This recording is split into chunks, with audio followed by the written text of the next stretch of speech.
Hello, hello. Hey guys. Hey, hey. You guys hear me okay? Let me turn my volume up here a little bit. Okay. I'm gonna There we go. pray for your internet, Danielle, because you look grainy right now. It's getting better. I can I blur this out the background or whatever? Do you know? That's a great question because it's a little bit different than Zoom. Yeah. It's also pretty low. I don't know if it's just my computer or what here. Like low Volume. light. There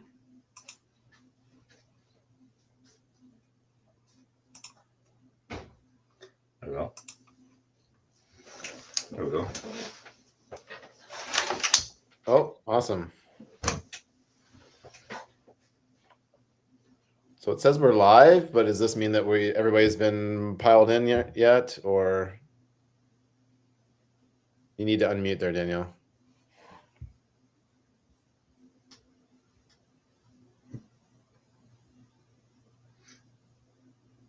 Danielle, hit your mute button. We can't hear you. And I know you just swore right there. Oh, it's a good thing I was muted. Hey, everybody. Okay, sorry. I was just excited. I'm reading some of the comments here, and it said Marcella was saying, I think everyone's excited because of the host of the event. So I was like, yeah, we're excited to have Corey Phillips here from Bliss. Woo, woo. Excited to have you with the two Corys. Very fun. Okay, I'm totally excited for this. All right, welcome, everybody. Oh, let's see. All right, so we are using StreamYard tonight. So for those of you who've done the informational webinar with us in the past, you will know that we've done it previously on Zoom, but we're leveling up our game because why? It's very important to constantly just keep adding and doing better than yesterday. That's how you get better. It's small stages. And sometimes it's very scary doing something new.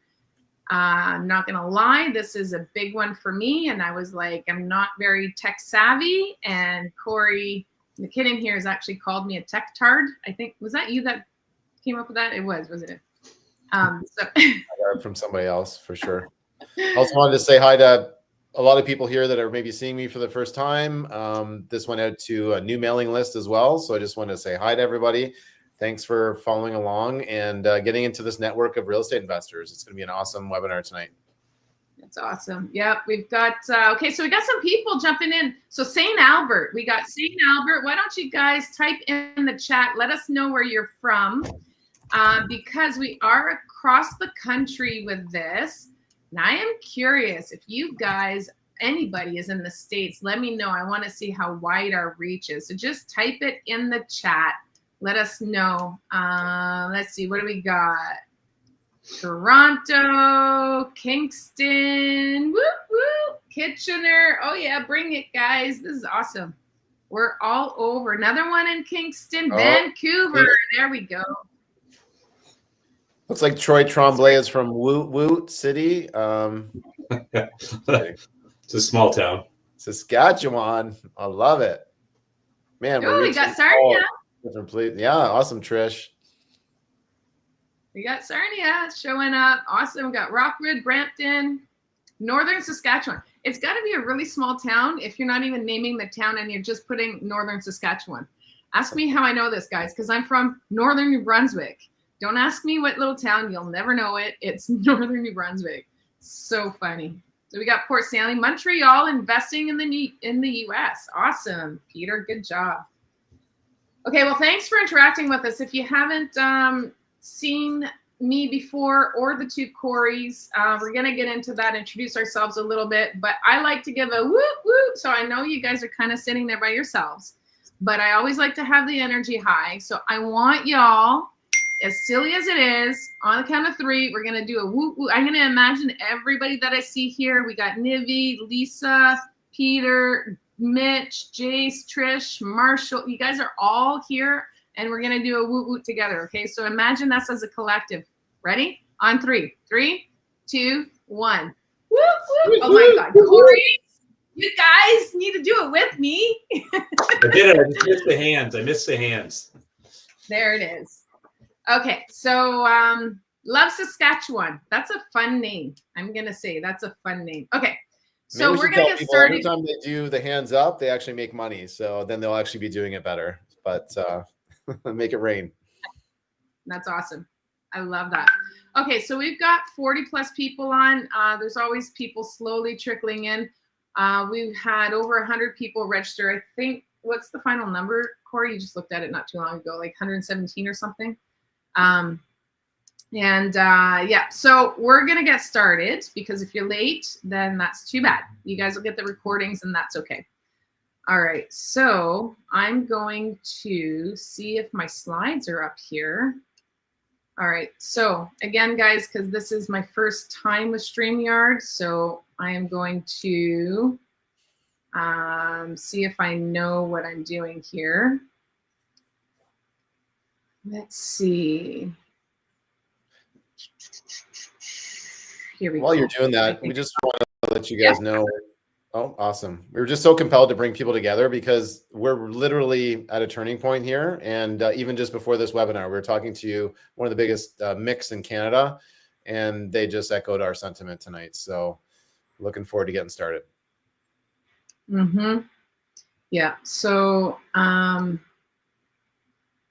yeah, it's pretty crazy. And, you know, our reach is really getting wider and really impacting people. And that's actually, you see my mood gets a little bit more sober because that's really what matters. And what we love here is making a difference for people. So super excited about that. And just kind of going wider. So who's interested and who's excited about flipping? So those of you who know a little bit about me, I started my real estate investing career in flipping. I was a landlord before that for a decade, and then I decided to start getting more active in real estate, and flipping was my jam for a long time, and learned a lot. And one of the things is, as we know, when the real estate rates started going up, valuations were coming down, and you know, flipping was not the strategy you want it to be in. However, having said that, we're definitely getting back into a market where we feel it's the time to buy.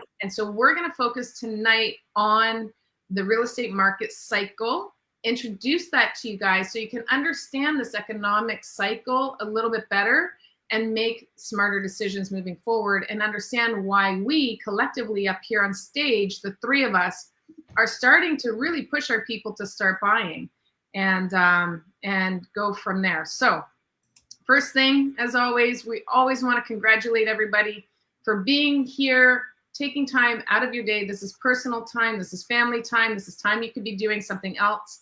But sophistication or education will separate the sophisticated investor from the average investor. And it can't be more true today. And so when things were drying up a little bit, Corey McKinnon and I, we were telling our students the thing that you want to be doing now, instead of investing in real estate because it's a little bit scared, there was a lot of uneasiness, consumer confidence was down. Instead of investing into assets, invest into yourself. And that will pay off as the market starts coming back. You're going to be in a better position on the other side to start investing and making smarter decisions. So congrats to all of you for taking that seriously, for investing in yourselves, because it's very important. Because at the end of the day, that is your number one hedge against risk. So the purpose for today's webinar is we want to really talk about the perfect storm that we think is in front of us. And again, has to do with the economy, has to do with the pricing, the interest rates, all of that. What we're going to give you, if you stay to the end, we're going to share with you the assets. We're going to share with you the recording. So if you do have to pop off, something happens, we understand. Small kids, life, all of that.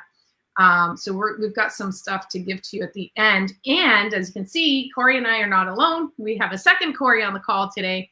And we're going to introduce to you Corey. He's from Bliss Realty. And when I was flipping, guys, I bought a lot of properties from Bliss. And we're going to talk a little bit more about them later. So let's keep this energy high so that we can start focusing on the positive stuff. It's finally time to get some positive energy out there in the market. All right. So a little bit of housekeeping here, guys. You want to make sure that you're engaged. The camera on works well in Zoom, not so much in StreamYard because I can't see you guys. But keep it on anyway. I know you guys. What's that? Just keep it on anyways. It's just a good best practice. It is a good best practice, honestly. So I get energized, you guys, when you're engaged. So make sure that you are putting questions in the chat, engage with each other, ask some questions, and you'll be surprised what you're going to find, even in the chat when you're going. You can connect with people in the chat and learn things in the chat as well. So make sure you keep an eye on that chat, and don't be shy to ask some questions as we're doing our presentations, okay? Keep an open mind, be present, make sure you dialed in, because this is going to be a very, very fast webinar. We've got lots of slides and a little bit of time to go. So before we do, though, it's important that we give you our disclaimer. We're real estate investors just like you, sharing what we know, our knowledge and our experience, and we're pouring into you guys, but we are not accountants. We're not economists. This is strictly for informational and educational purposes only. So please, please, please make sure that you get out there and talk to your professional team, get some solid advice from licensed practitioners. This purpose is to give you information so you can have smarter conversations, more intelligent conversations with your team and understand what they're talking about, okay? So make sure that you don't make any major decisions based on this without consulting with your team first. So I want to invite or introduce Corey here. Corey is, Corey, I met Corey, we still haven't dialed that in. We need to dial that in. How long ago was it that we met? I think we're gonna have to go back to our calendars and figure that date out. But we met in a networking room. Guys, we're big networkers. I built my business on networking, and the three of us you see on stage spent a lot of time in networking rooms, shaking hands with people. And that's how I met Corey. And when I met Corey as a father. He was a father of 3 at the time, 4 now, and lives in Sarnia. And he was just head down and grinding and building his business very quietly and methodically, and built himself a very healthy portfolio in southwestern Ontario. And with that came starting people asking him, hey, can you teach me what you know? And then he started coaching. And that was a skill that he had developed in his previous life in corporate, where he was responsible for training everybody under him in corporate. And so those skill sets have served him really well throughout his careers, the 2 that he has, and continues on today. And the reason why is because he really has a passion for helping people and wanting them to grow and do well. So having said that, he grew a beautiful coaching program. We've kind of merged the 2 together and made it super powerful. It's amazing what we're building together here, but very proud to introduce my friend and my partner, Corey McKinnon. So anything there you want to add about yourself there, Corey? No, thanks for the introduction. And I tried to find some pictures of me. The one at the top, I actually do have some paint on the shirt. I was literally right before our yacht cruise in the summertime. I'm rolling ceilings because nobody else would do it. Sometimes you do got to get in the trenches, and that was a big hole that we had to pour a footing to support an overhang at a property that I thought I was going to flip, but then I ended up keeping it because it was such a good property. So I got tons of pictures of job sites, but just not a lot of me and selfies. So I gotta work on that. That's awesome. All right. Oh, I guess I just got called out. I gotta mute my phone. Anybody else have a problem remembering stuff like this? I didn't actually say that. That's usually part of my housekeeping. Awesome. Yeah, these pictures here, guys, we wanted to showcase to you guys, that we are in the trenches too. We do what we talk about.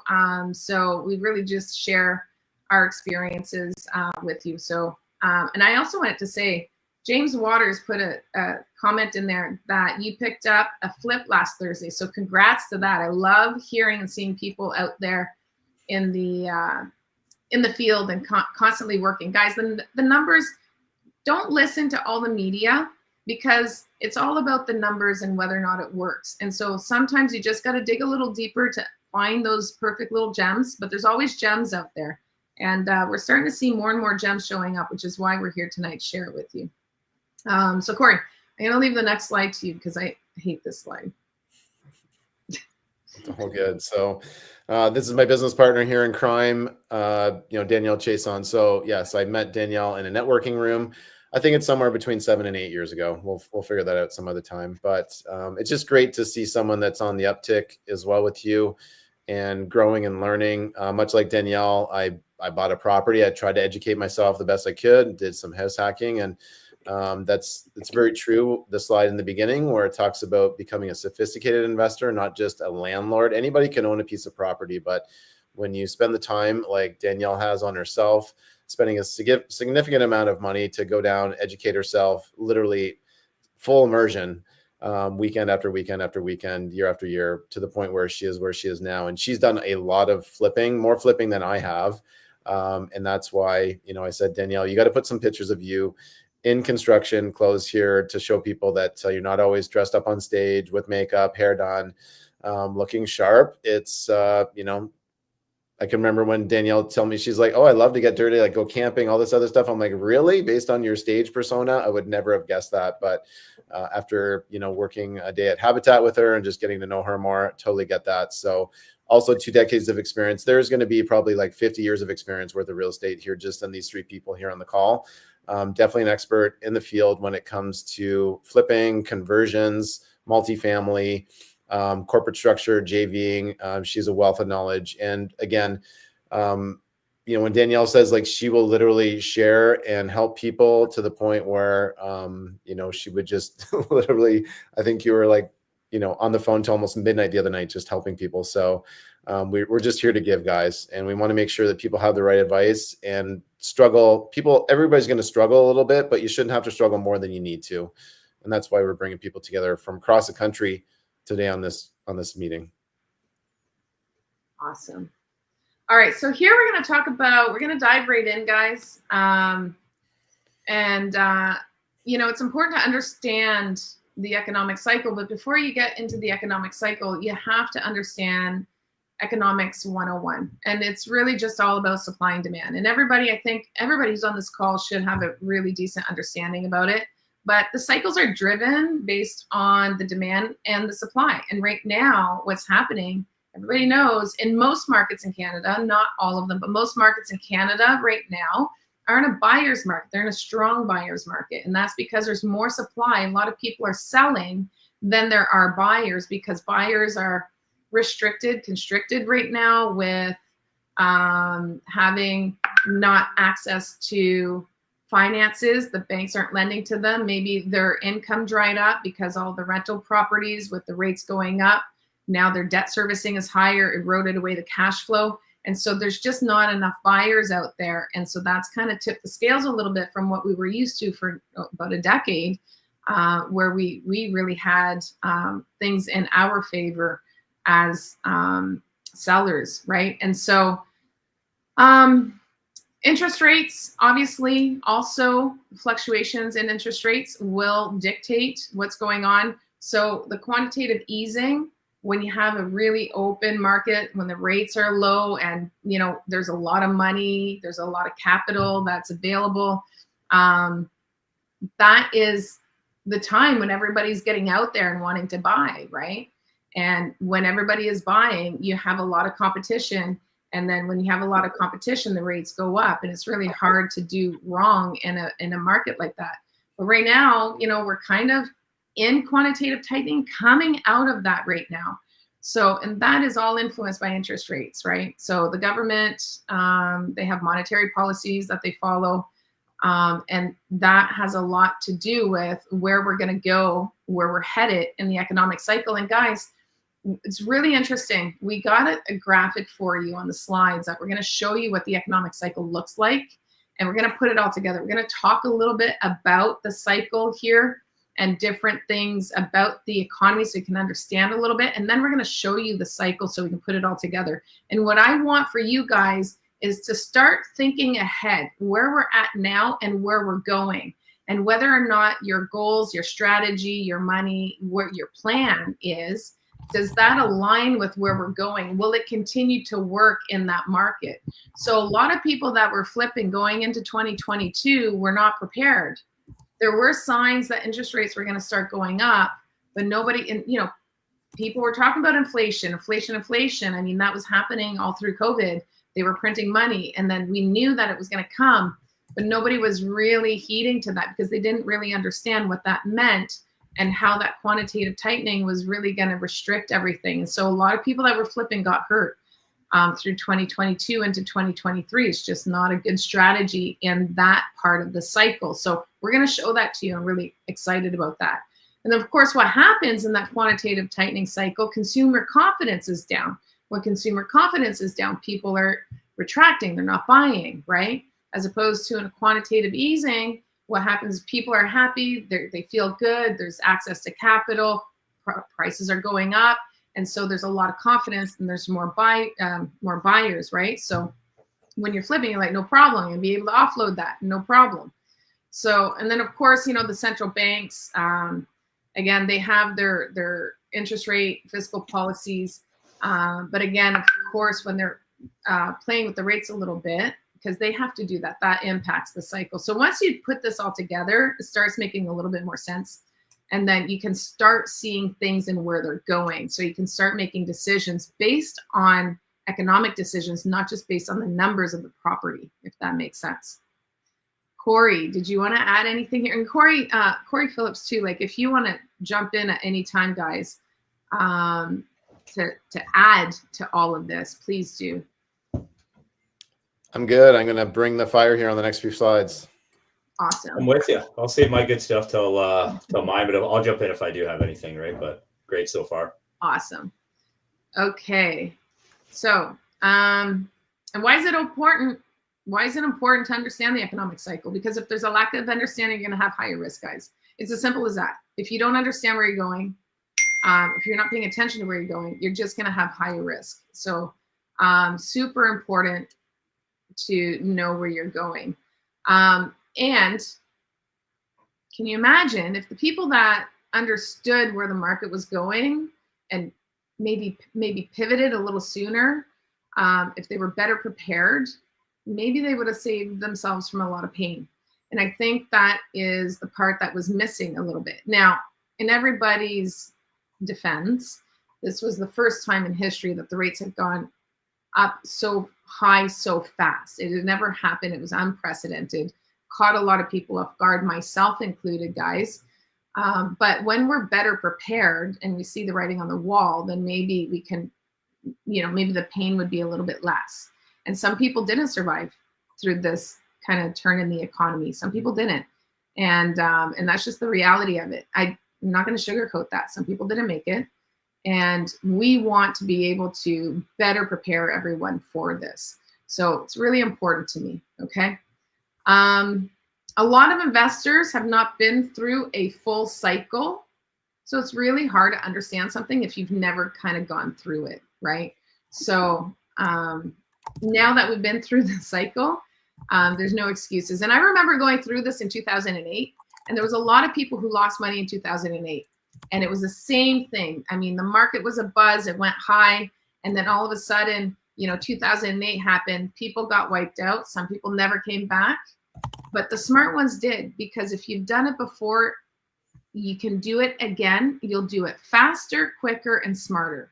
So if you're one of those people that have gotten hurt or burnt, don't worry, because now you know what it looks like. And now you know what direction to go in and how to better prepare and have those fail safes in order to protect yourself. So, yes. So that question, Peter, do you expect interest rates to continue to fall in the US? And obviously by extension, Canada, they do follow each other, guys. Given that Trump tariffs and tax cuts, expansionist policies are incoming. I'll tell you right now for the, and this is just a prediction. Again, guys, not an economist. I don't have a crystal ball. I'm not a fortune teller. None of us are. And maybe the two Corys want to jump in here. But I will tell you my take on the interest rates. Yes, in the near future, they're going to continue to drop. Trump comes in January. I don't know if I agree with some people that he's picking for his cabinet. But he's kind of a wild card. And it's either going to go really well or it's going to tank. I don't know that there's going to be a middle ground with Trump where we're just going to kind of cruise. So it's going to be really good or really bad. He did some really great things in his first term for business. And I think for us being capitalists and entrepreneurs, I think there could be some benefits there. Just want to be clear, I'm not a Trump supporter, but I do think that he is good for business. I don't know if he's good for the economy, but I think he's good for business. So long term, though, over the next, say, 12 to 24 months, I can't tell you where interest rates are going. Because right now, I think we're still in a volatile stage. And I think it's just Trump is unpredictable. It's really hard to say where we're going to go with Trump. So until he gets into office and we start seeing a little bit more about what he's doing, I think it's going to be really hard to predict, even for the economists, to be honest. Corey's, do you guys want to jump in? Well, a couple points I will add that, when you become president, there really is no playbook to becoming president. And yes, he did pick some not so great people on his first go round, and he's fully owned up to that. I think anything you do in life that's really big and you do it for a second time, you're going to be better at it. And, Trump doesn't have a filter, but at the end of the day, he loves America and he gets stuff done, and he's not the kind of person that you mess around with. So I think he will help improve the US, and that's going to help improve Canada. We're already being taxed from my understanding, like the tariffs are already on Canada. So I don't think that's really going to change our relationship with the States all that much. And at the end of the day, we are really tied to the United States as well. So I do want the United States to win, because that means that we're going to win more too. So I'm kind of bullish. I think he can turn things around. I don't think he could do worse than what Biden was doing, frankly. And I don't think he'll fall asleep in meetings. So that'll be good. Stop. Yeah, just to jump in real quick on that. I think when you put aside the person from some of the policies and stuff with Trump, right? I think there's a lot of good reasons for us to be optimistic. I think with any politician, there's always so much said in campaigns and everything. Then when they actually get in and the rubber hits the road, what do they actually do, based on what they said in their campaign? I think over the next 12 to 24 months, we're going to be in really good shape as far as interest rates go. How far they go, I don't know. Some of that may depend on who our government is, in 24 months, and what they're thinking on some of that stuff and what they affect and what they change and all of that stuff. So, really we're looking at, we had a rate cut, we're looking at another rate cut, like you guys are going to talk about here is, the economic cycle, right? There's going to be ups, but I think we're, obviously that's, the point of tonight and everything. I think we're heading the next 12 to 24 months. I think we're heading into a really good time. Beyond that, I mean, if you guys remember back to COVID, right? The talk before COVID was like, oh goodness, what's going to happen? When COVID hit, the housing market's going to crash. And what ended up happening, right? It went the complete way, the opposite way of what a lot of people thought it was, right? So, the next, 12 to 24 months, I see it being good. After that, I don't know. There's so many variables that will, change what happens from 24 to 36 to 48 months from now, right? So we don't know. So yeah. Well, great answers, guys. Honestly, right now, there's a lot of confidence in the economy for investors. And one of the things that I do want to highlight here, Corey Phillips, you absolutely hit the nail on the head. So I was presenting at your event for Bliss Realty last week, and you were on stage and you said something that really, I have not gotten it out of my head since we talked. And what he said was, guys, pay attention. What Corey said was, I believe that right now is the time that you will buy real estate at the cheapest prices you will ever get for the rest of your life. Right now is the cheapest you will ever buy real estate for the rest of your life. We're going to dive into that a little bit more when he gets into his presentation, but I want you guys to stew on that for a minute, because with interest rates going down, prices are going to go up. And every time there's a cycle, there's a bottom, and we feel we're at the bottom now. We're coming out. We're going to explain that in a minute. But when we're coming out of that bottom, interest rates start rising, and there's going to be another cycle, guys, but it rises, and then there's another bottom, but it never comes back to where it is today. And that's why today is the cheapest you'll buy real estate for the rest of your life. And that's a powerful statement. So I'm going to kick it over here. I'm going to keep the slides going. We've got a lot of slides. We're already halfway through, and I want to have room for some questions. And there's over 50 people right now on the call on this live stream. And so there's going to be a lot of questions. And so I want to make sure that we get through all the slides. So Corey McKenna, I'm going to flip it over to you here. Because I know you want to geek out a little bit on what's going on in the news and what you're seeing happening here. For sure. And maybe I'll just forewarn people, if you guys are okay going a little bit long tonight, I know we budgeted like an hour and 15. If we go long, we'd love if people stuck around. We're just here to give value, and it's really tough to get everything out in like an hour. So go get a drink, go get some popcorn, because we're going to get some great information flying for you here. But, you know, we go to a lot of other educational events too, because we're constantly pouring into ourselves. And recently at one of them, it just really impacted me when it's like, you know, how do I know that housing prices will keep going up, right?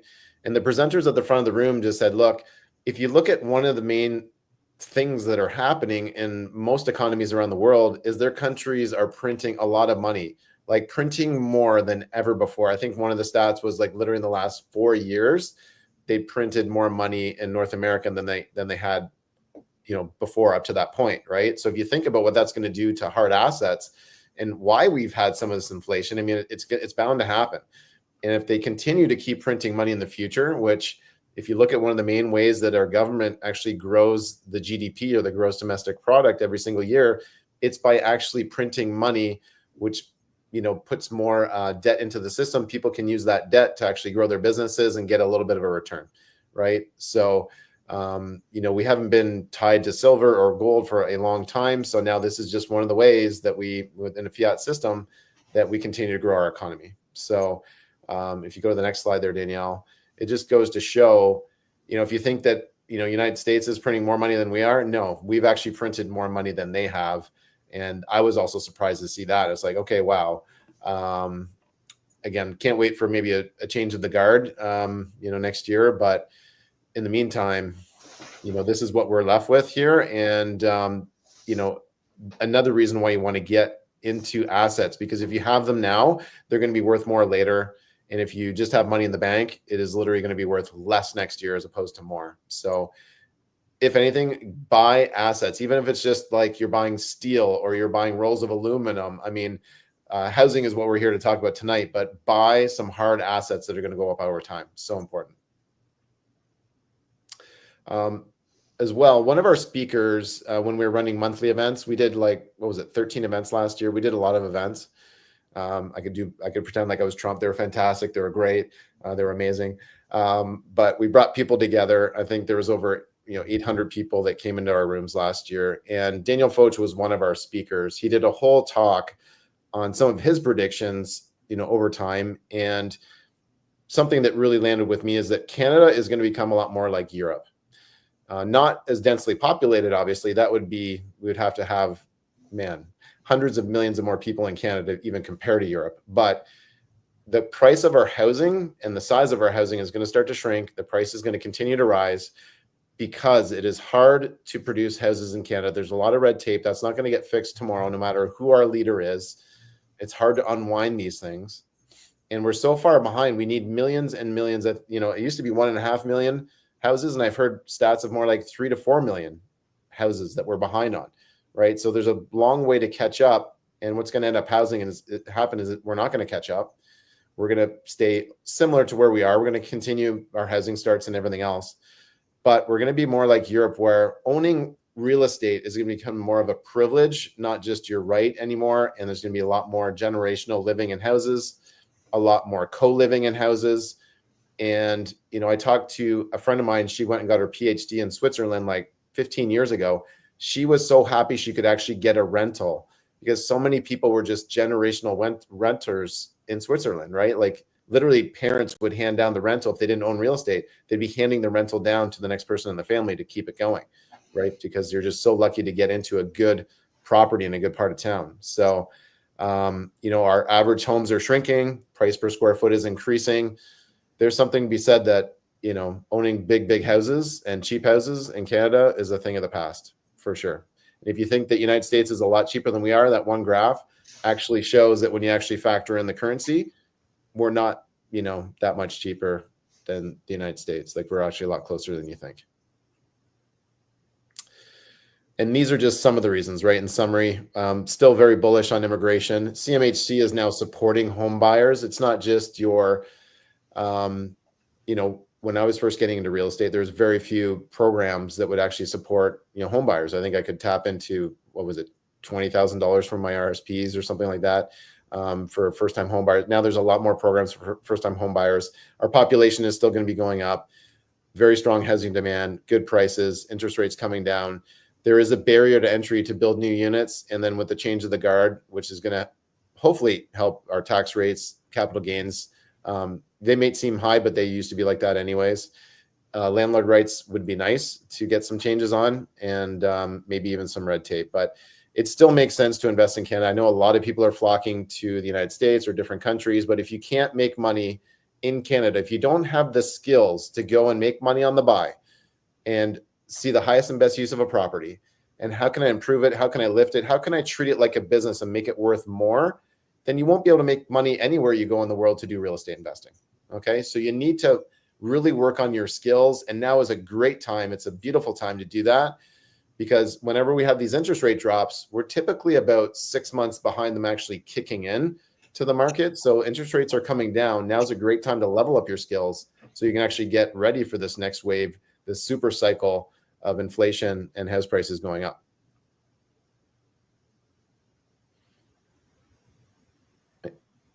And here's just some more proof of what we've been talking about. So I'm subscribed to a lot of different newsletters, and whether it's True North Mortgage talking about what they think interest rates are going to do in 2025. I mean, we're going to get a rate drop on December 11th. I'd be very surprised if we didn't put that date in your calendar. They're definitely calling for another point in 2025.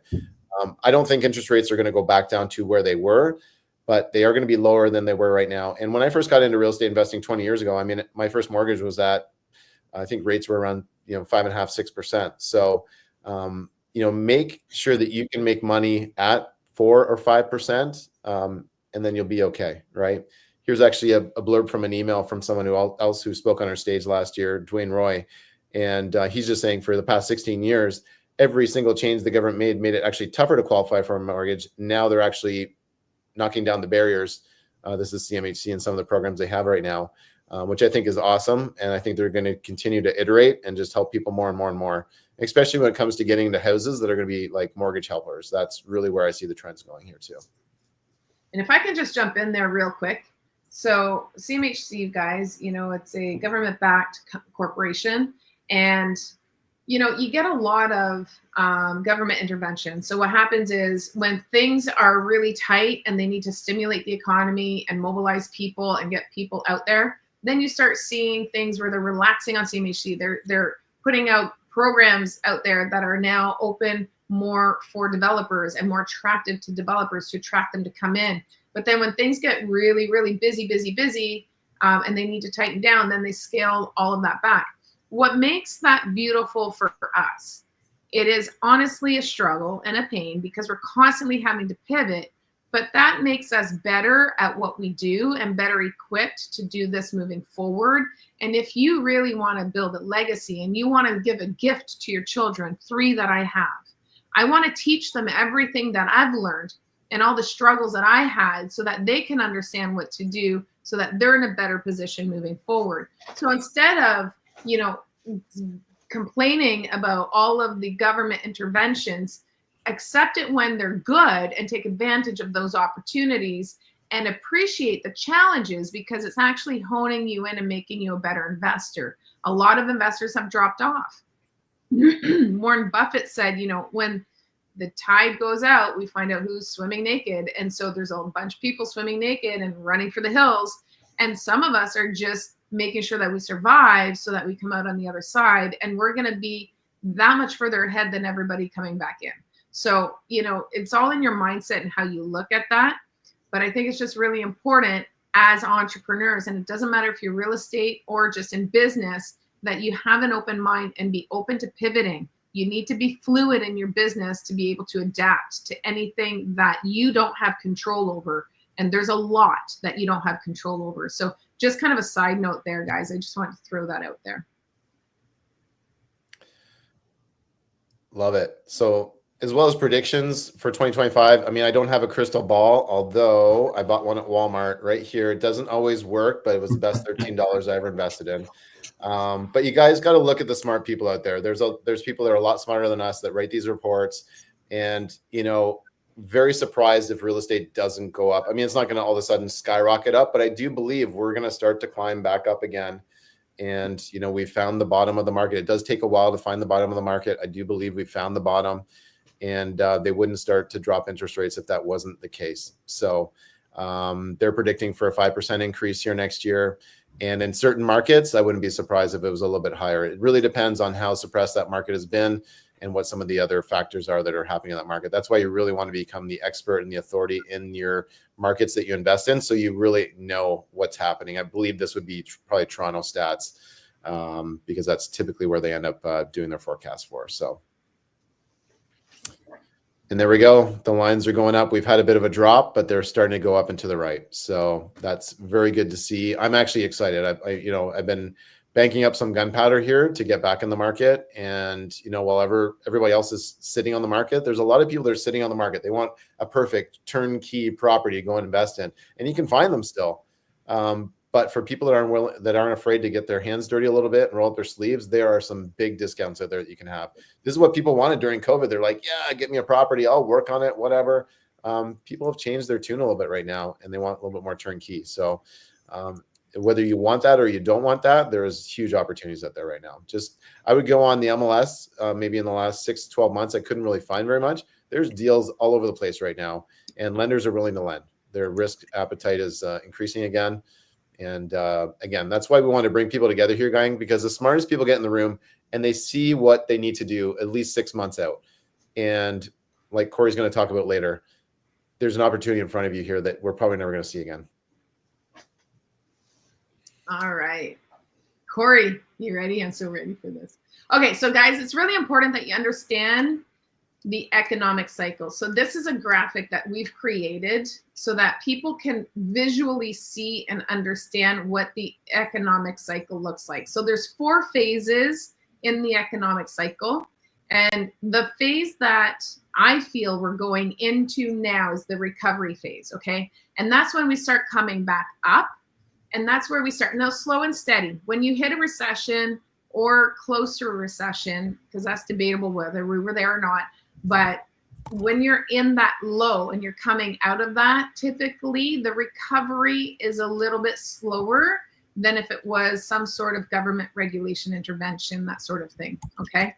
And so we're going to have a slower recovery. But guys, if you get in the market now, what happens is you get to benefit for that entire uplift.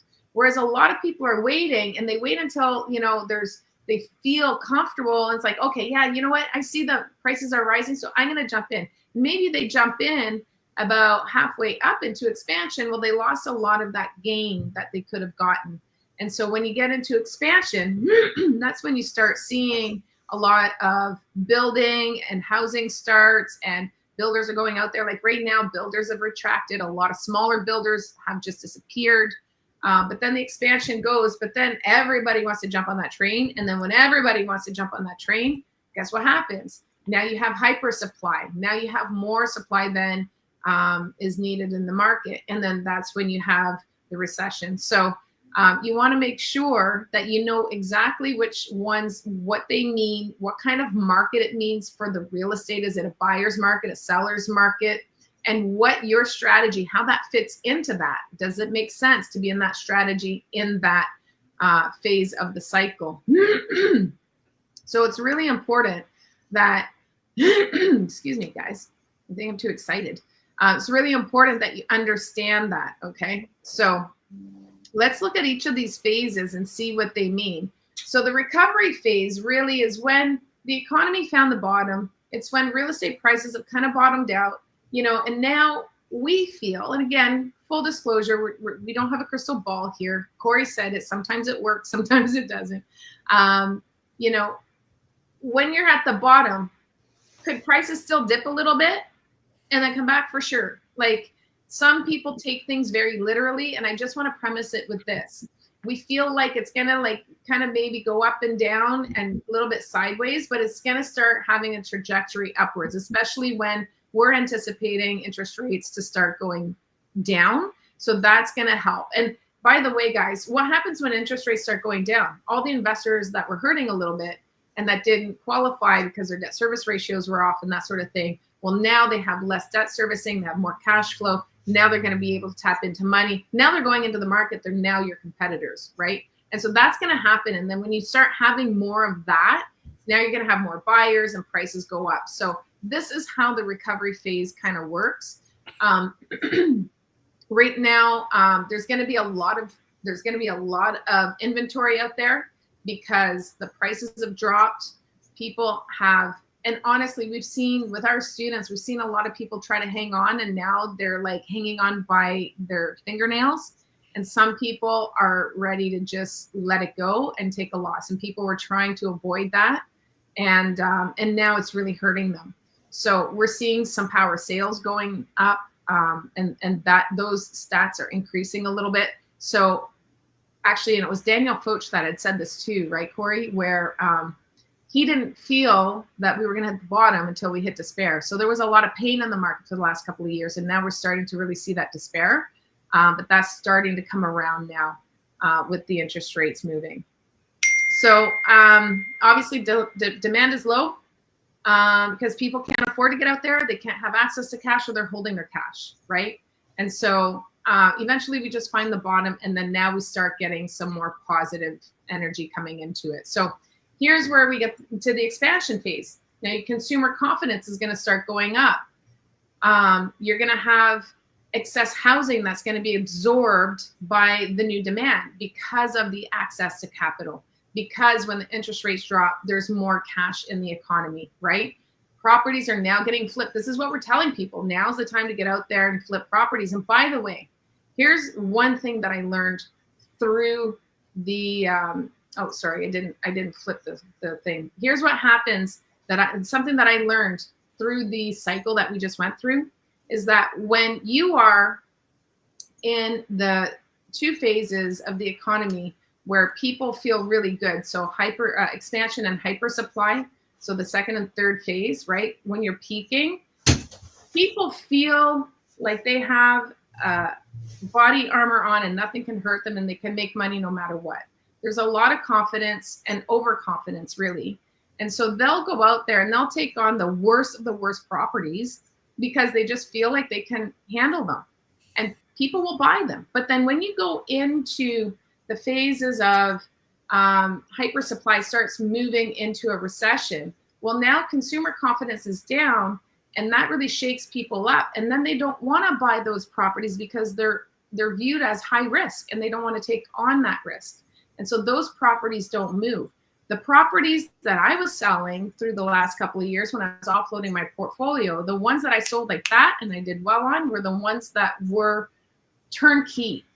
And I really didn't see that because I thought, and I was selling properties that needed work that were empty and they didn't move. And I was like, why? Because when it's empty, like that's when you don't have to worry about tenants. You can do your renovation, you can put it up on the market. But people didn't want that because they were perceiving that as risk. So when the confidence is down, turnkey properties do really well. So right now, if you flip properties as people's confidence start coming back and access to capital and whatnot, then when you flip now, you buy your property, have a winter project, and then in the spring, you're hitting that hot market. We really anticipate that it's going to do well. But the expansion phase, again, guys, it's just where people that confidence start coming back up into the cycle. And then, yeah, people are buying. The hyper supply here, obviously, this is where there's way too much on the market. We're in a bubble. This is what people call the real estate bubble. It's about to burst. People are still overconfident in hyper supply. You've got cheap money. That's the peak of it. That's when the rates are at the lowest. You know, you got high demand. You've got all of these multiple offer situations. People are overpaying left, right, and center. And it's really, really crazy out there.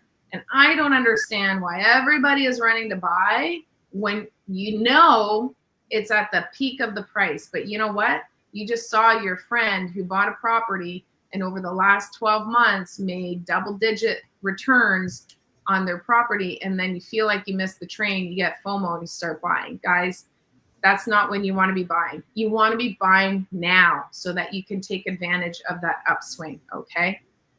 Because the last one that comes is the recession. And that's where the bubble bursts. And that's what happened in 2022. And there's nothing you can do about it, and you've got to ride that train. So in order to survive this, guys, you always want to make sure that the majority of your portfolio is stabilized. Because if you have a healthy, stabilized portfolio that you don't have at a high LTV, and the people that failed were people that were over leveraged, that had too high of an LTV, and they just couldn't survive. So we're telling our students, you want an LTV on your overall portfolio of about 65, 70% loan to value. There's ways to tap into that equity otherwise and make it work for you, but you want to make sure that you have that healthy LTV, and then have a property or two that are at the higher LTV where you're stabilizing those and doing lifts on those. But if you have a whole bunch of properties that you have under renovation, and you don't have them stabilized, or they're all at 80% loan to value or 90 because you have seconds behind them, if the market turns, you're going to get caught with your pants down, guys. That's just the way it goes, okay? So this is where inflation is going up, the interest rates are going up, property values are dropping, the rental rates are dropping, your cash flow gets eroded, the banks aren't going to lend to you. By the way, you know what happens when you need the money? The banks won't give it to you. Just remember that. So you need to be prepared for when you need the money and the banks can't give it to you. What's your plan B? All right. So really, really important. Now, I want to open it up to the floor here. Does anybody have any questions about the economy, what we talked about? I'm going to go back to the slide with this graphic because I'm really excited about this graphic. Oh, I went too far. There we go. Okay, stop it.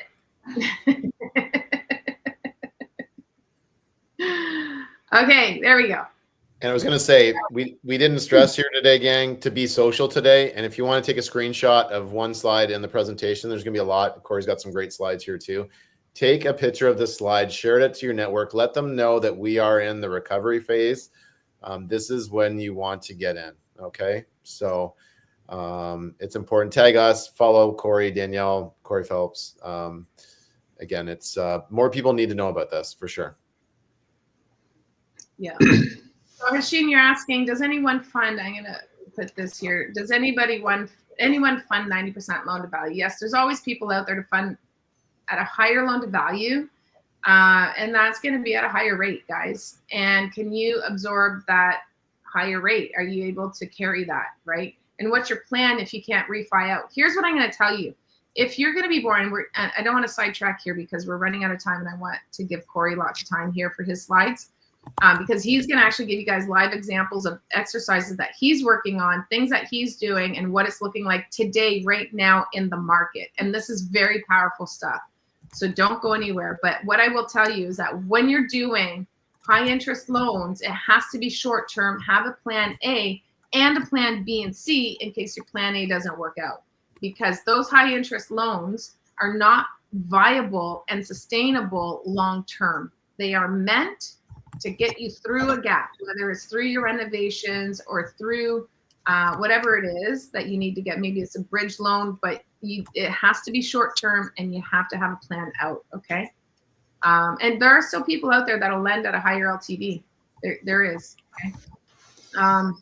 Thomas is asking, would you sell a flip now or wait for the spring? Well, that depends. I hate that answer, but that really does depend on your strategy and what you're capable of doing. If you're capable of holding it, maybe you can get somebody in there short term. Maybe somebody, bought a house. They need to move out of the rental and they need time to get into the house. I think one of our students was telling us today they had somebody rent their short-term rental out in the cottage country over the winter because they were waiting for renovations to get done on their primary because there was some flooding, I think it was. And so what happened was, you're able to get some short term and then kind of buy that time. Do you really want to hold it empty? Or do you want to jump in here, Danielle? Yeah. Can I jump in on that one? Thomas, here's my 30 seconds on that.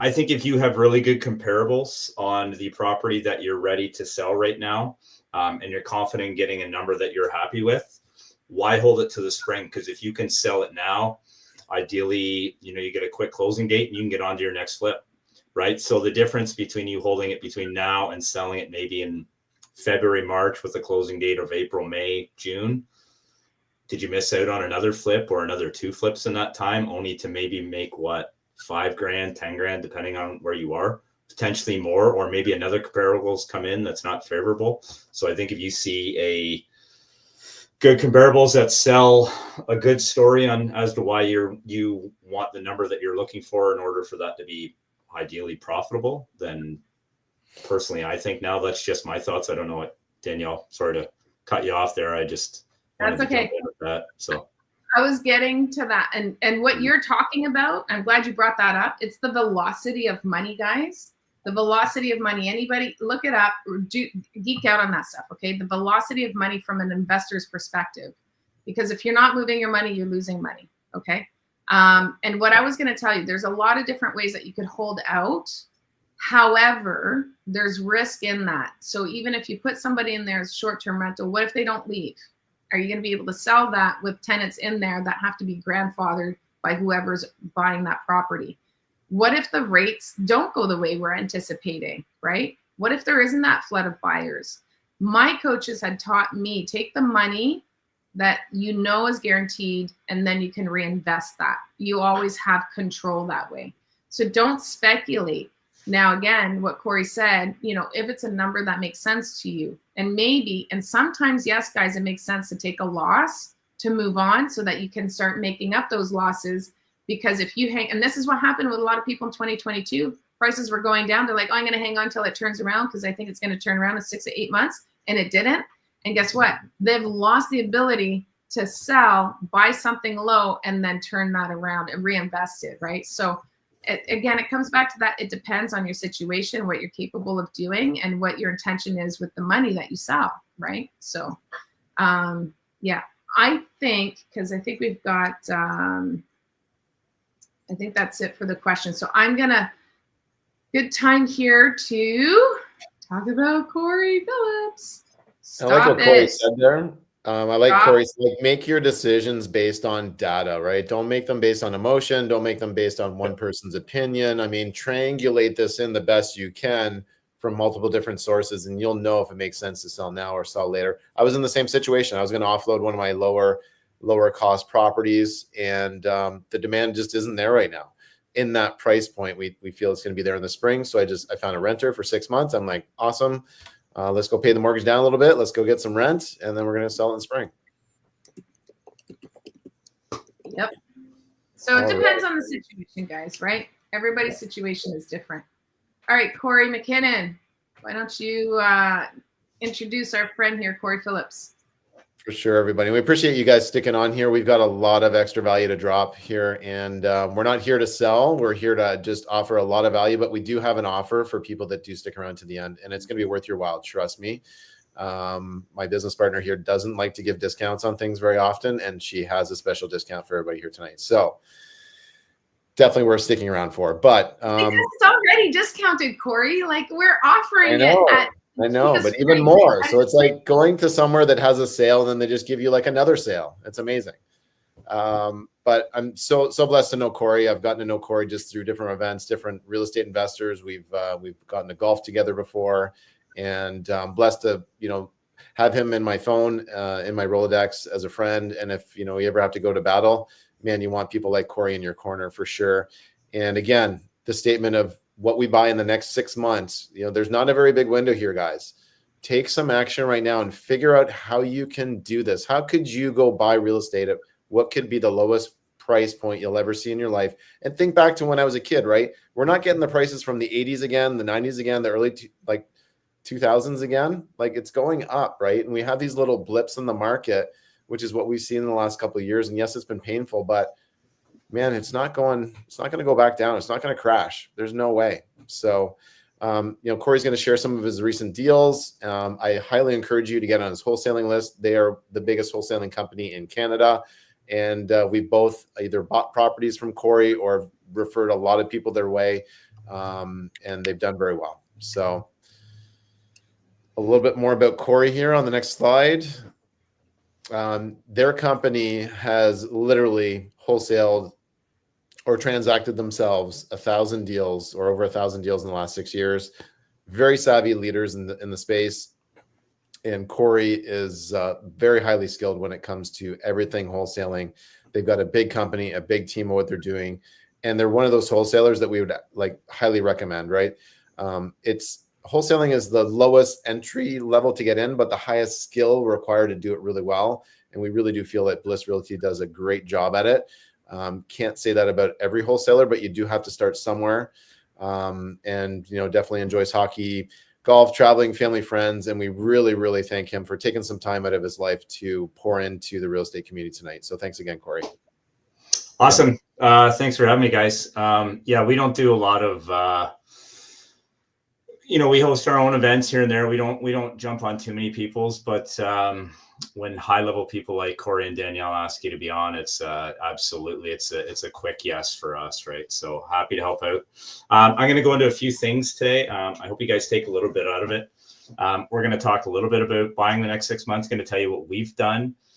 And then kind of talk to you guys about what Corey was talking about earlier, is about getting your hands dirty again, right? And talk to you guys about some of that stuff and get back into the, you know, bigger the problem, the bigger the profit, right? So a little bit about us. As you guys know, we've bought and sold over 1,000 homes, wholesaling, flipping. I mean, we have Airbnbs, we have, you know, lots of rental units, all of that good stuff. We've kind of done a mix of everything.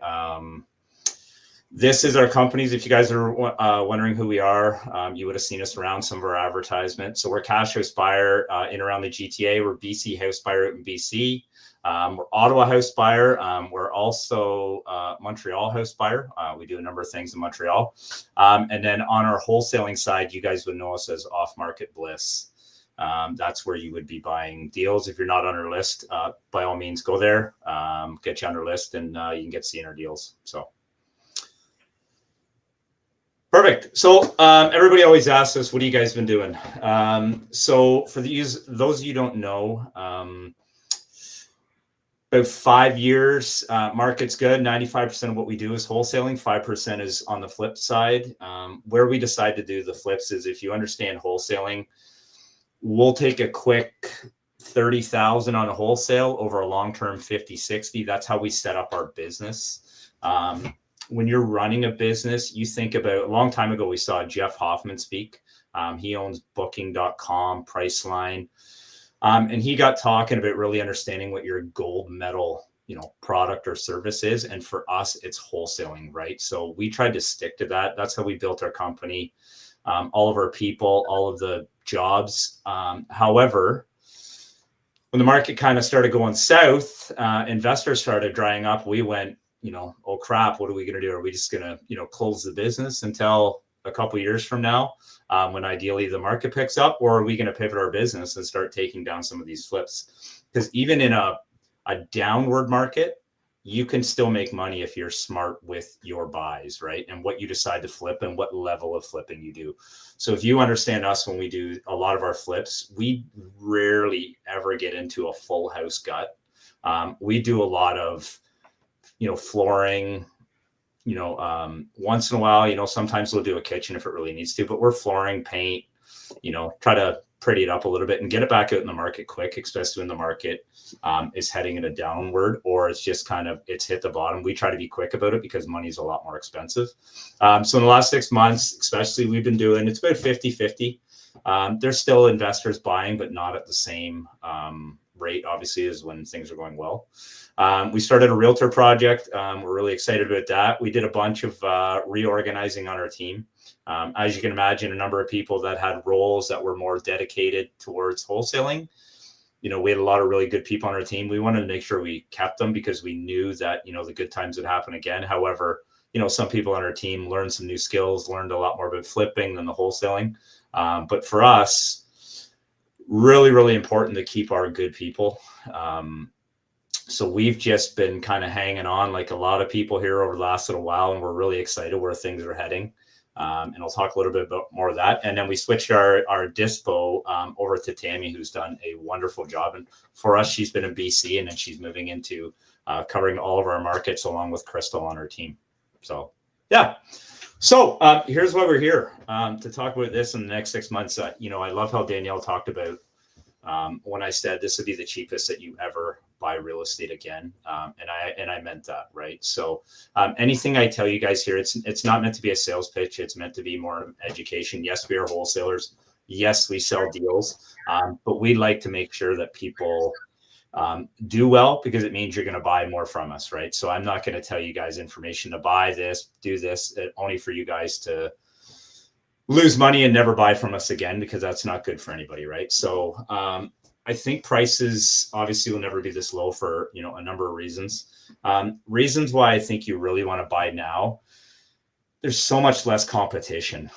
We've been taking down a number of our deals because in our game, instead of taking a quick 30 over a long-term 60, it's been our best offer is like 5 or 10 grand. And we're like, well, why are we taking that? We'll take the long-term 50 or 60 on that. So when you're competing and you've got, the market's going up and we don't have all of our investors coming back, our phones have really started to pick up since October, but they're still nowhere near they were a couple of years ago when the market was hot. And we've had a bunch of deals where we're like, okay, this is our offer. This isn't a reasonable one. Okay, let's sell it. But we're like, man, there's so much meat on that bone. But again, we want to see investors getting back in the buy, but there's just so many good deals out there, right? And I kind of gave the analogy. It's a little bit like dating, where, somebody had a really bad breakup, 18 months, 2 years ago, and now they're willing to date, but they're like, I'm only going to date if it's a 10 out of 10. And that's kind of how I feel what's going on right now. But there's so many good deals, and we see it with ours. Like we're fighting the battle right now between, should we take this down, or, hey, I want to see people get back buying again.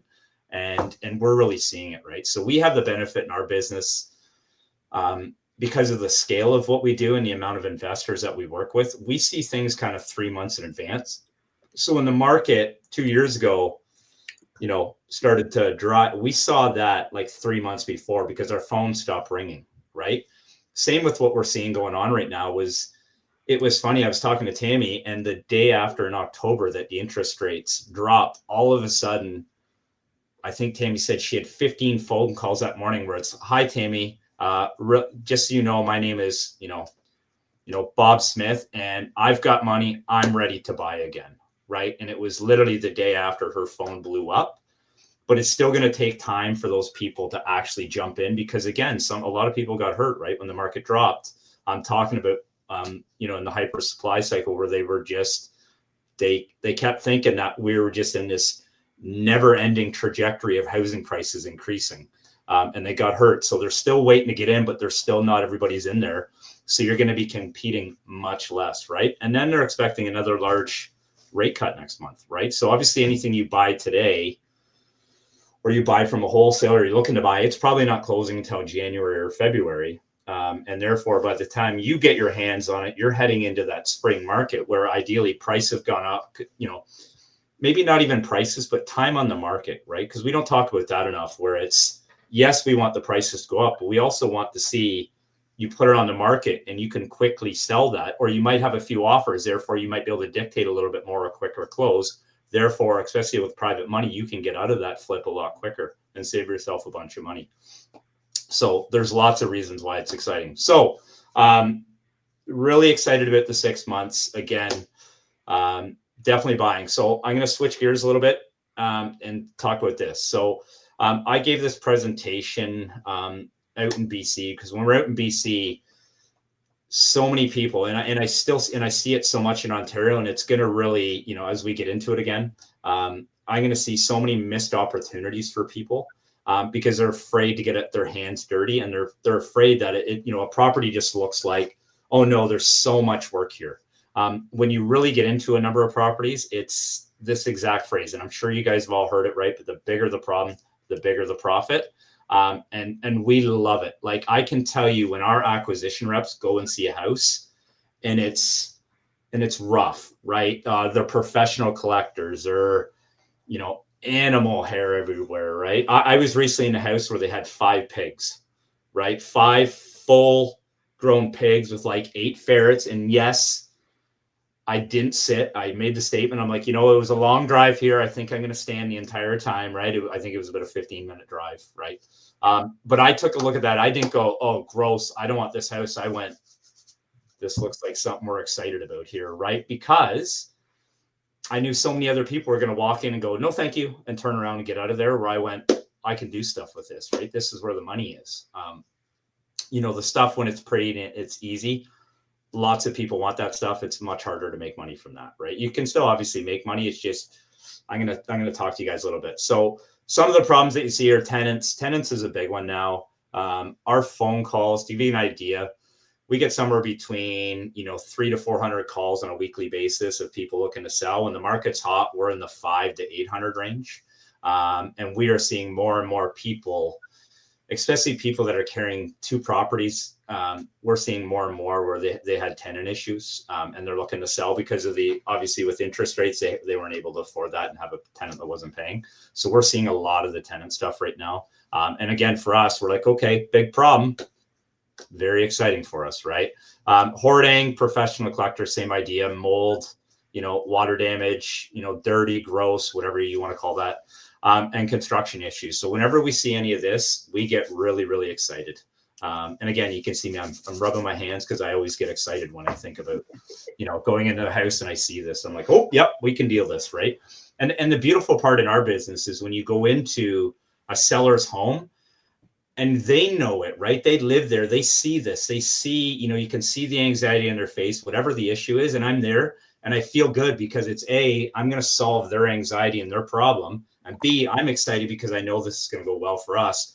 So, I feel really good about it, right? So, so if we want to jump into a little bit. So tenants, give you guys, I'm here to kind of give you guys a little bit of, when I talk numbers, again, I don't want this to be in a bragging way. I just want you guys to understand there's a lot of profit in problems, right? So we had this pretty recently where it was a referral from a realtor. We get a lot of referrals from realtors where they go and they just say, hey, this makes a lot more sense, I think, to go private. Really, a lot of the realtors that we deal with, they understand that the best deal for their client isn't always the highest amount of money, right? It could be, what is the problem I'm trying to solve for my seller? And sometimes, and I shouldn't say a lot of times, a number of times there's more to it, right? And it could be a variety of things. They don't have to stage. We can look after a number of things that our company does. I won't get too much into it, but we just had this. It was I don't even want to call them tenants. I would call them occupants. They had lived there. They'd worked for a company. That company let them go. They continued to live in that home. The owner of the home tried to sell it, but was never able to get anybody in on MLS. And they just said, you know what? I don't want to deal with this anymore. You guys take it. They said, I can't get the occupants out of there. I showed up, knocked on the door, made my way in, sat down. We had the police show up, the attorney show up, no physical harm came to anybody, just so we're all on the same page here. But we really, just kind of got down to brass tacks, essentially a cash for a key situation. They're out of there in a couple of weeks. But again, it was what somebody looked at it as a massive problem for us. It was like, I've been there. We can get them out, right? We'd be reasonable. And, we're really, really excited about this one.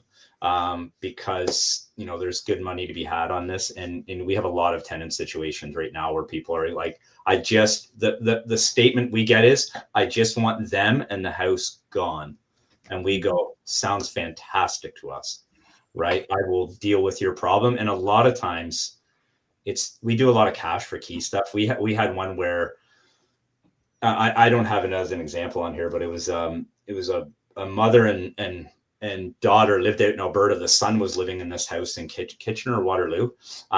They wanted to sell it because the son would not move. He would not allow showing. So we did it privately. I phoned the guy up. He told me he would burn the house down with him in it before selling it to us. We showed up and it was he left for $3,500. That was it. That was the cash for keys. And we had to deal with a little bit of cursing on the phone, and $3,500, we ended up getting into the house. did extremely well on it, right? So same idea here with the tenants. So hoarding. Yeah, if you look at this one, so there's some rough pictures. The entire house looked like this. I would tell you this was one of the best deals we ever had. This was a home where a pipe burst in the back. We got into this house. They didn't want anybody else in there. We got in, negotiated a nice deal for us and negotiated for them to stay. We did a holdback with them. So if anybody doesn't understand what a holdback is, essentially we agreed to a closing date. The seller is allowed to stay in the home after the closing date for an agreed amount of time, whether that's 30 days, 60 days. And what you do is you hold back a large sum of money, whether it's, $25,000, $50,000. And if that seller is not out of there, say on day 60, you're able to keep that hold back, right? And obviously you're going to have to go through the work of trying to get them out of there. But if you negotiate a large enough amount of money, it would be very, very painful for them to leave. So with this one, they end up sticking around for about 52 days. We finally got them out of there. They didn't have any running water. As you can see, the bathroom, I'll let you guys imaginations run wild what the bathroom situation was in this place. All this was for us was we went to Kijiji, we put an ad out, hey, $20 an hour to come and help us empty a home. We got a bin, emptied this house out. Within a day, the entire house was empty. And we turned around and sold it. If you want to jump to the next slide there, Danielle. You guys can see we bought it in 10 days, right? They stayed for 55. We did a $30,000 holdback, $20. It was clean. We made $156,000 in profit just cleaning it out. So we didn't do anything to this. We did not renovate it. We just put it out on MLS. We did our homework, and the land that it was on, you were able to do a number of things with that. We found a similar property that wasn't far away on MLS. We called up the realtor and said, hey, we see you guys have a plot of land. They had it much higher than what we thought. And we just said, hey, any traction? And he said, actually, we have 2 buyers that are interested right now. And we said, awesome. Can you please let the buyer who does not win, let them know that we have another property that's very similar right by them. And we would love to chat with them, and we give them a referral. And we came out of this doing quite well for very, very minimal amount of work. So this is a home. Nobody wanted this. We had originally saw the house. The seller had passed away. Their niece took over the home. She did not want to honor the deal with us. Went to a few realtors. The realtor says, you need to gut this out before we do anything to do with it. She came back to us and we said, very, very exciting here. So let's get to work. So what happened in the meantime between us negotiating, she wasn't at the house. There was the pipe in the basement burst. We seem to deal with a lot of burst pipes in basements, but it burst, and it was actually the neighbor that phoned the town because the water had filled up and was pouring out of the windows. So by the time we got back in to see it, there was black mold everywhere, and nobody wanted to touch us. So we renegotiated the new price based on the damage that happened. And we ended up doing a full reno on it and sold it for $228,000. And again, seller spoke with a number of realtors and nobody wanted to touch this. And we went, we're in. Yep. Over here, please. Yes. We'll take it. Hi us again. Yes. And again, did quite well. This was a rough one. This was up in Ottawa. They had, I believe it was somewhere around 17 dogs and cats living in this house. Seller was obviously, we were probably going to be the first and only people to get in there. We sent this out to our list. Nobody really wanted to take it on. We said, we're excited. Let's take it on. So we did. If you want to jump to the next slide, Danielle, just a little bit. Funniest part about this, our project manager, Alan, up in Ottawa, Alan has seen a lot of things, right? When you hear that, and that person that says, I've seen some stuff, Alan has seen some stuff. Okay. He went into this house, immediately left the home, very sick to his stomach, and was like, I don't want to go back into this house. It was so bad. But again, we hired some inexpensive laborers, a couple day or two, cleaned that place right up. It looked okay. did a renovation, some paint, flooring, and quickly turned around, sold that for $63,000, with not a lot of work into it. Yeah.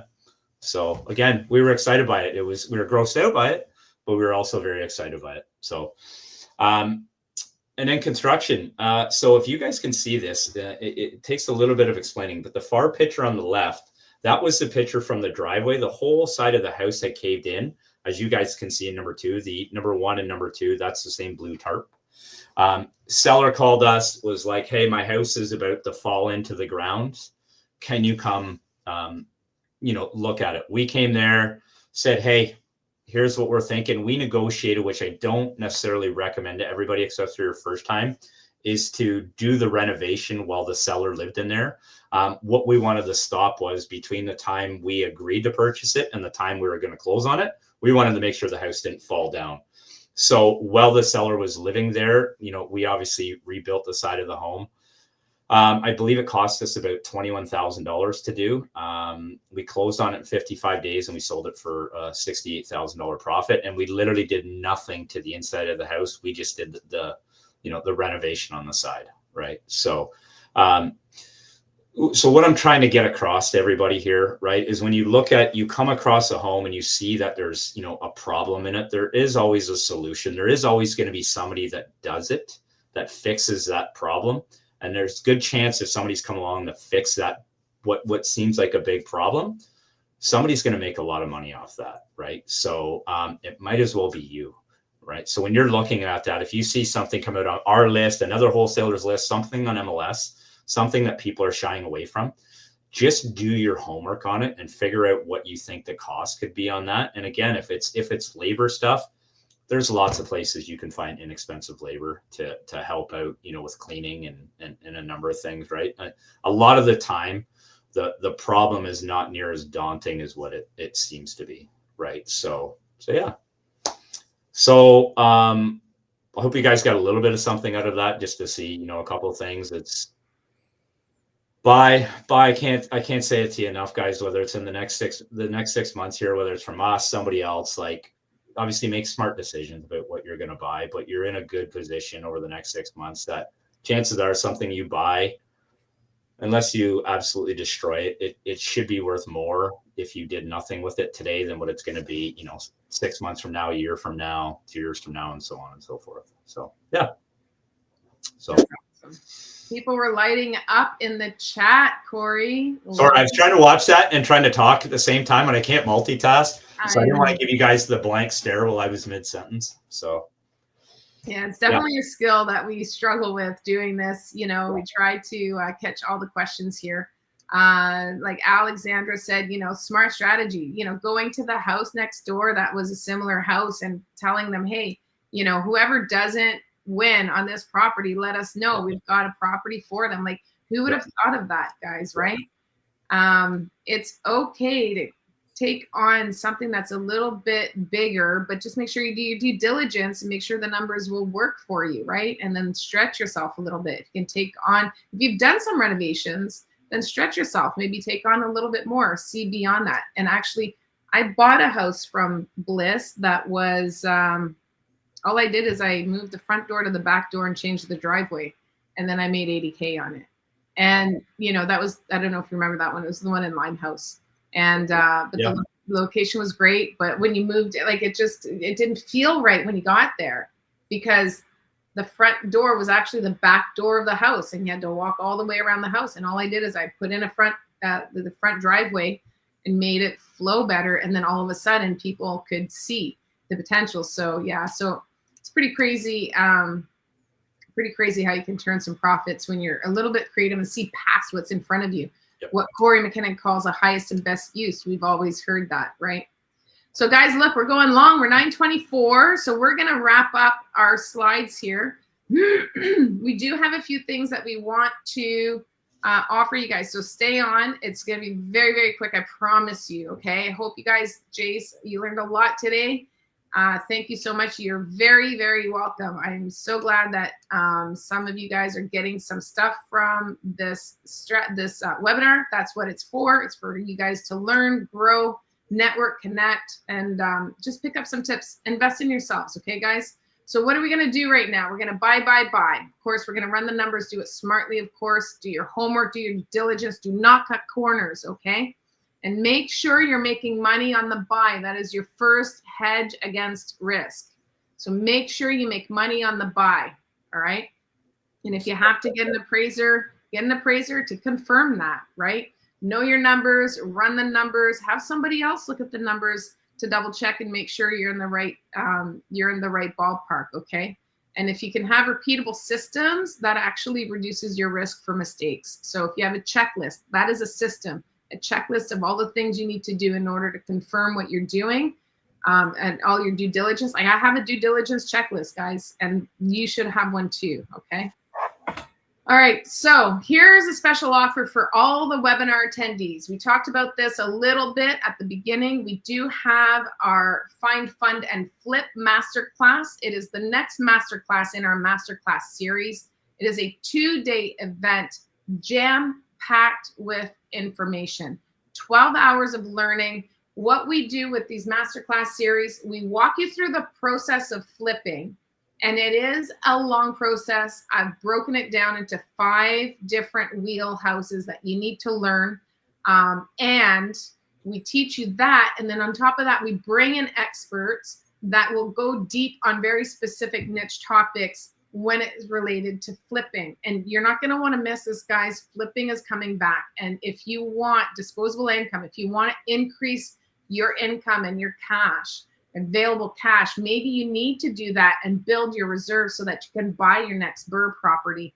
This is what you want to do. So who's it for? It's for anybody who wants to get really smart with underwriting, really smart with renovations, managing contractors, marketing. We're going to talk a little bit of marketing and branding yourself.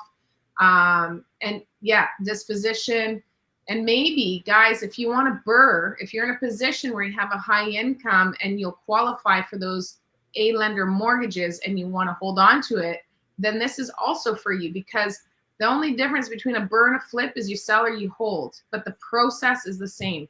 So if you want to build out your portfolio, or if you want to build out some cash, this is for you, okay? Now, on Eventbrite, it's $299 plus taxes and fees. We already had our early bird pricing that was only at 25%, and we're not offering anything publicly anymore until the event, because, not because I'm trying to be a hard ass, guys, but it's because we have limited seating in our room and we know we're going to sell out. So one thing we do though, is we want to reward people that want to invest in themselves. You that are here are the ones that are investing in yourselves. We want to reward that, and you're the people that we want in our room. So if you're interested in coming, you need to type in the chat Spring Profits, all caps, and we will email you out your 30% discount. 30%, guys. We're going to give you that, which is, by the way, higher than the early bird. And you guys have Corey McKinnon to thank for that, because he's always beating me up on the price. So for you guys. So we're doing a 30%. Yes, and he punches hard. I'm just saying. So 30% discount. If you put Spring Profits, all one word, in the chat, all caps, we will make sure we send you the link to get your ticket with the discount code, and then you can register to join. Now, the last, we've done 3 master classes so far. We've done land development, construction management, property and tenant management. And every time people have asked, can we do it remotely? And because we know we've got people across the country in our webinars and that follow us in our community, that's why I pushed myself outside of my comfort zone and is StreamYarding today, because we wanted to test this system to see if we could do it at a live event in person. Behind the scenes, I have a crew that's doing a lot of stuff behind the scenes here and making it happen. And everything seems to have been going beautifully. I actually really like this platform. And I'm very excited actually to do this streaming. So 2 things. If you're scared to commit to 2 days because something might come up and you might lose it and you don't want to lose your money, totally understand. You get all the recordings. You get an online link into the portal at strategicsuccessconsulting.com, and we upload it so you can go back, watch, and rewatch. And the feedback that we've gotten, especially with the land development and the construction masterclasses, because we talk about a process, then when they start implementing, they can go back and watch the module where they're in it in 3 or 4 or 5 months time, where they forgot most of it, but they can go back and re-watch it while they're in it, so that they have fresh content and they know exactly what they need to do and how they need to do it. So it's really, oh, look at you guys. I'm talking, I didn't even see, look at all of that. Look at all of the spring profits. Yay, yay, awesome. So anyhow, so yeah, so if you guys want to come, again, spring profits, put it in the chat. We're going to sell out. We have limited seating because it's live in person. However, if you plan on coming virtually, let us know, and then we'll make sure that we get you in too, okay? All right, where is it? Somebody said where and how much. So it is in Oakville, Ontario. It's off of the 403 in Trafalgar. It's in a conference room, and it's nice and intimate. Our room is not that big, and that's by design, because we like to have very intimate sessions with our people, because we find we get better engagement that way. And then we find that there's more value for everyone, because then great questions are asked. We're able to tailor to you guys and really go deep where you want us to go. So the cost is $300 publicly, but we're going to give you, if you put spring profits, all one word, in the chat, we're going to send you a discount code for 30% off. So we're very, when is the event, Hashim? That is a great question. So the event is actually at the end of the month on November 30th and December 1st. So it's a Saturday and Sunday, all day, 9 to 5. On the Saturday, we always have a networking event as well. But when we send you the link, guys, we're going to send you the Eventbrite link. You can click on the link and see all the details and the different modules, the topics we'll be covering, and that sort of thing. So it will be facilitated by Corey and I. We've got some of our coaches on stage, and we've got some experts joining us as well. So we're very excited about this. All right, so that's that. But that graphic we're very proud of, and we want you to look at that graphic and study it. So a couple of things we're going to do is we're going to give you a recording of the webinar. I did put that in the chat, so you guys should already know about that. But we're also going to send you a post-event email with that and the graphic. So the recording, the graphic. Now you're going to get it in 2 emails, because we do like to edit our recordings so that when you're watching it, it's actually a nice edited version of the recording, so it's easier to watch from home, because if you struggle at all just doing online courses, it's a little bit hard. So we try to make it a little bit more engaging, but we'll definitely get you that. Now, the one thing that I want to ask in return is if you can scan this QR code and give us some feedback on how we did tonight. It's about a 3-minute survey. Just want to know how you liked it and what you didn't like in particular, and how we can improve. So would really love it if you guys could do that for us, because at the end of the day, I just want us to get better so we can keep continuing to pour and give you guys exactly what you need. So this survey is where you can tell us what you need so that we can tailor it to you in the future. All right.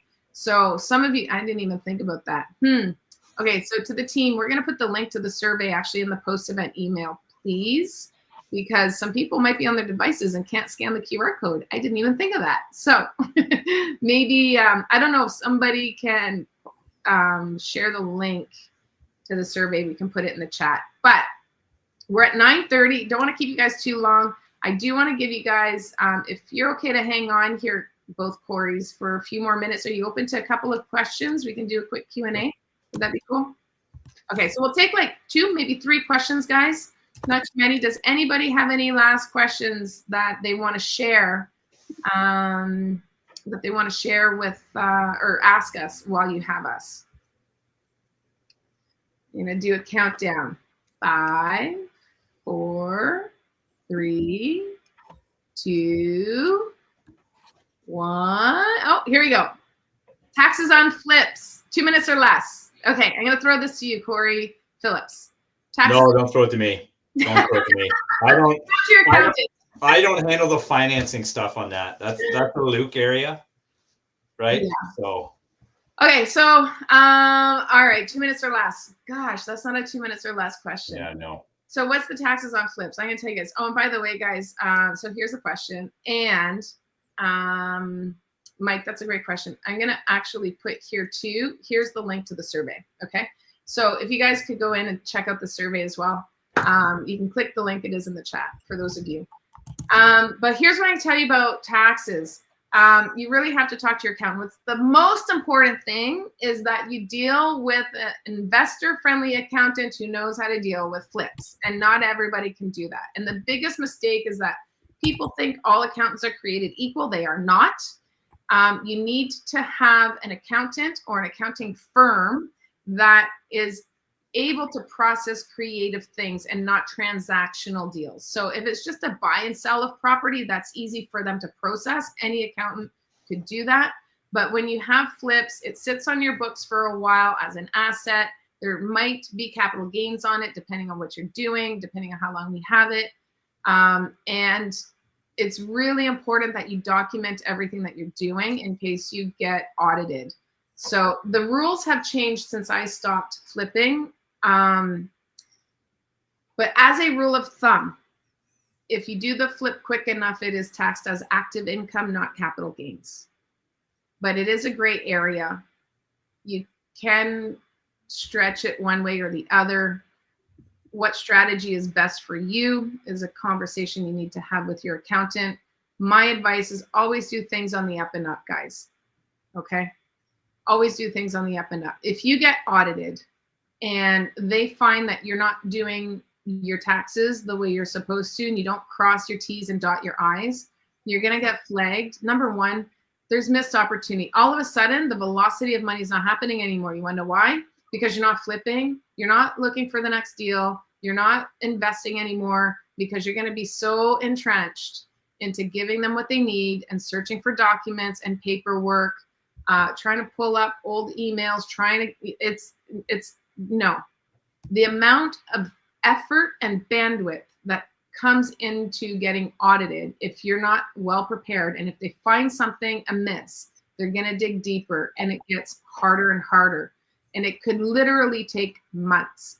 So it's really important that you do your taxes properly to avoid that, okay?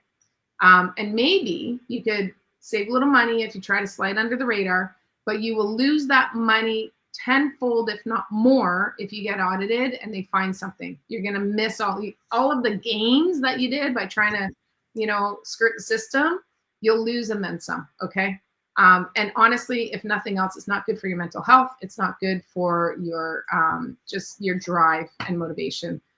It can really take you down a few notches. So how quick? Mitch is asking how quick. It used to be 2 years. It might be a year now. I think they changed it. Honestly, I wish that and I'm going to do this for the flipping masterclass, obviously, is get well versed to the current laws. It used to be 2 years, and it's still not a hard and fast rule, but I think it's about a year now. If you flip over a year, it's going to be a capital gain. Ask your accountant; they'll guide you best. Okay, but make sure you have. What's the next question? What's the average cost to hold a wholesale property before it's sold? Well, we talk about this. I can flip this to you, Corey, but we talk about this in the master. I actually was just replying to that. Mark, what do you mean by that? Do you mean the time that you sign the APS till it closes, or from the time it closes until you sell it? If you can expand on that. The question before that, though, so if you can throw that in there, Mark, that'd be great. With Jace, what's the best first move for a beginner investor while we're in recovery?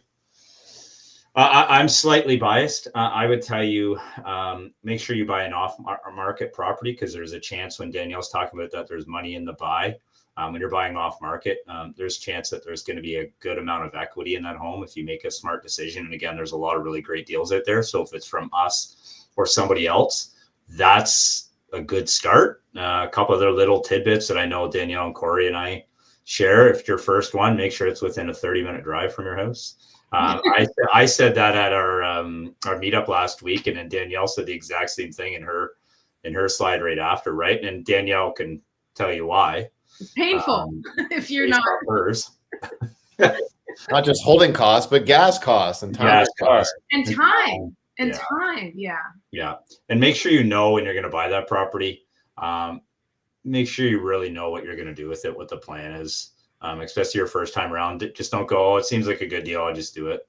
Have an idea what you want to do. Have an idea on what trades are available to you, whether it's family or friends or whatever it is. Like, you just make sure you do your homework on it. But I would tell you the first thing is try to buy off market, right? Because that way, buying off market and allowing yourself, a lot of equity allows you to make some mistakes, right? And in the next 6 months, ideally the market doesn't go down, so you're buying at the right time, which affords you maybe a little, a couple more mistakes than what you would make as if it's your 10th or your 20th property. So, and just to echo on that, guys, like you wouldn't believe, I mean, the longer you are in real estate, how competition can erode your profits on the buy. Okay, like people, it just makes nonsense of how much people will bid this stuff up when it's on the open market.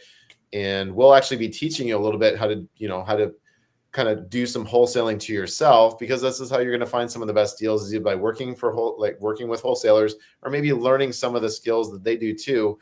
Some of it's just word of mouth, right? If you talk to enough people, you will talk your way into a great off-market deal, right? But you need a system, you need an approach, you need scripts, you need just a framework on how to do this time after time again. Yeah. And on that note, just to piggyback on what you said there, when you are buying, and if you do get caught a little bit in the bidding, like, know where your ceiling is and stick to that ceiling. Don't get buyer's remorse because you got it, but you went 20,000 over, and you're like, shoot, there goes half my profits of what I thought I was going to make in it. And then you start making silly decisions on trying to make up that 20 which is very difficult to do.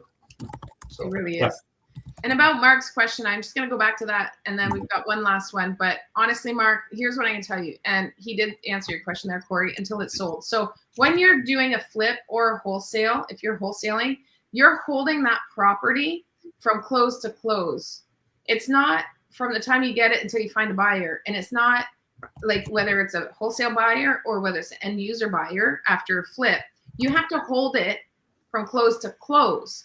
And there's a process from the time the buyer, you market and you find the buyer, until the time you close. And you have to factor that in. So things you're going to be looking at, property taxes, insurance, everybody knows that, and your utilities. But then there's also other hidden costs that might show up, right?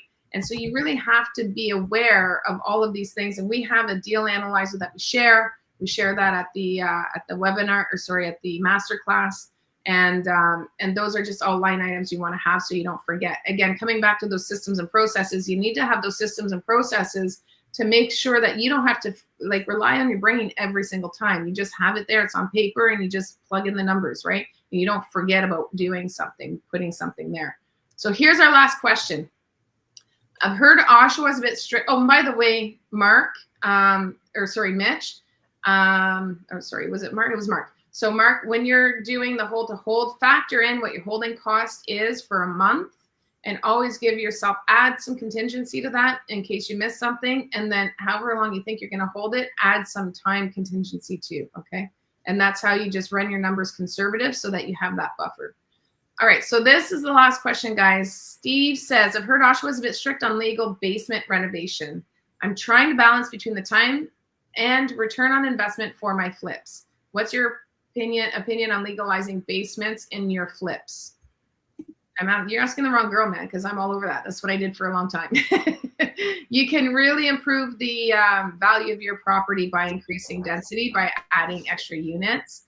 And you're also widening the pool of buyers, because buyers that can't qualify, say a $600,000 property, but they can qualify at a $720,000, $740,000 property because they have all that income in the basement added to their personal income. It really helps. Or they end up buying with another family member and they can have their own personal space. So you do open up the buying pool because the prices are so high in Oshawa.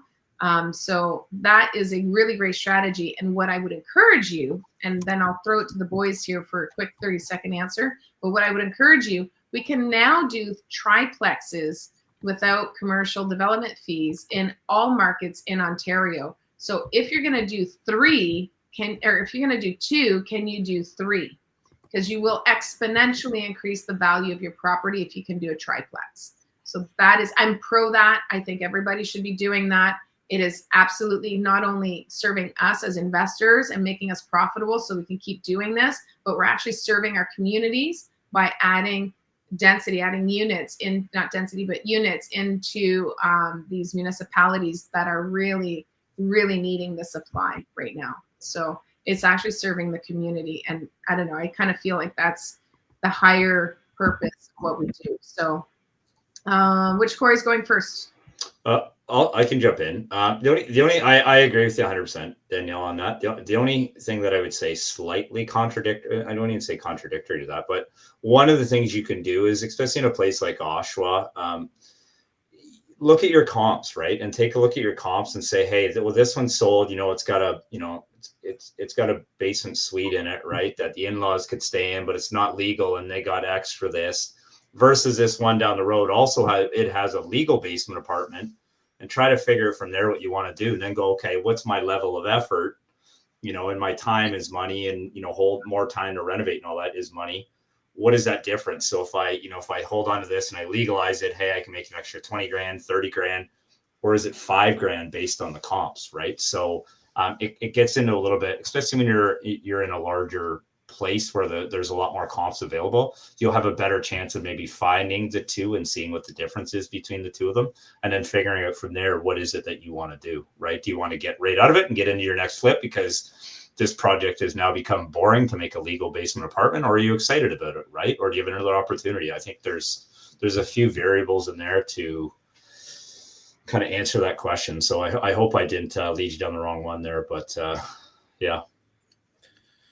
Yeah, I mean, if you're in Oshawa and you have 5 options in front of you, 4 of them are regular flips, one of them requires you to, or you could actually do the basement and go through the whole process through the city and wait for your permits. And, like time is money. And we talked about that velocity, right? There's a reason why they call it currency. They want it to be moving. Your money needs to be moving. Think about water, right? When water sits still in a pond, it's typically green. It's not moving. It's like a cesspool. But if it's moving really fast, that's like whitewater rapids. There's oxygen in the water and it's full of life.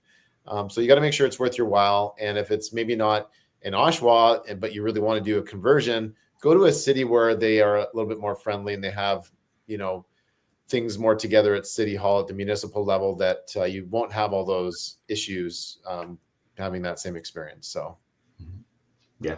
Well, guys, we had a jam-packed session full of information about the economy, about flipping, about different strategies, and hope that some of you will see at the flipping masterclass at the end of the month. So really looking forward to seeing everyone there. And so if you guys need to connect with any of us, if you have any questions after this webinar, feel free to follow us on Instagram. It's at Corey McKinnon, at C Phillips, that's 2 L's, 0609, and at Danielle Chason, or Danielle.Chason. I don't even know my own handle. That's funny. And follow us. You can shoot us a DM there, guys, if you have any questions. And looking forward to seeing you at the next networking event. Bye for now. Whoop, whoop. It was a whoop.